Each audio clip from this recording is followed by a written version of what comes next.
ഇത് കൃത്യമായിട്ട് കണക്കെടുത്തിട്ട് ഓരോ വീട്ടുകാർക്കും ഒരു 50 ലക്ഷം രൂപ ക്യാഷായിട്ട് അങ്ങ് ട്രാൻസ്ഫർ ചെയ്ത് കൊടുത്താൽ ഈ ദുരിതാശ്വാസ ക്യാമ്പിൽ കഴിയുന്നവർ 48 മണിക്കൂറും കൊണ്ട് അവിടുന്ന് സ്ഥലം കാലിയാക്കി അവൻ അടുത്ത സംവിധാനം ചെയ്തോളും. ഈ ഗവൺമെന്റിന്റെ മിഷനറി ഒന്നും ഇനി ചലിക്കേണ്ട കാര്യമില്ല. ഇതല്ലേ സത്യത്തിൽ ചെയ്യേണ്ടത്? 50 ലക്ഷം രൂപ വെച്ച് 500 വീട്ടുകാർക്ക് കൊടുക്കാൻ 250 കോടി രൂപ മതി. കോവിഡിന്റെ ഒക്കെ പൈസ കിടപ്പുണ്ട്.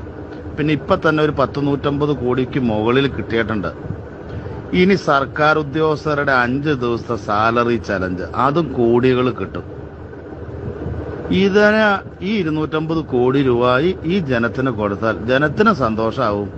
അവര് എവിടെയെങ്കിലും മാറി ആദ്യം താമസിച്ച അവരൊരു 4-5 സെന്റ് സ്ഥലം മേടിച്ച് 2-3 അല്ലെ 6 മാസത്തിനുള്ളിൽ അവര് സെറ്റിൽഡ് ആയിക്കോളൂന്നേ. അത് ചെയ്യാത്തതിന് പകരം ഇനി ഇതിന്റെ പ്രൊജക്റ്റും തയ്യാറാക്കി ഇവരെ മാറ്റി ഒരു വീട് കിട്ടിയെങ്കിൽ പറയാൻ കിട്ടിയെന്ന് ഒരു 450 സ്ക്വയർ ഫീറ്റുള്ള ഒരു വീടും പണിത് കൊടുക്കും. ഇവരെ നരകിക്കൂട്ട്. ഇതൊന്നും ആരും പറഞ്ഞു കൊടുക്കാനും ഇല്ലാവൂ. നമുക്ക് ഈ ബുദ്ധി വരുന്നുണ്ട്. ഇതിന്റെ ഉദ്യോഗസ്ഥന്മാർക്കൊന്നും ഈ ബുദ്ധി എന്താണോ വരാത്ത രാഷ്ട്രീയക്കാർക്കൊക്കെ.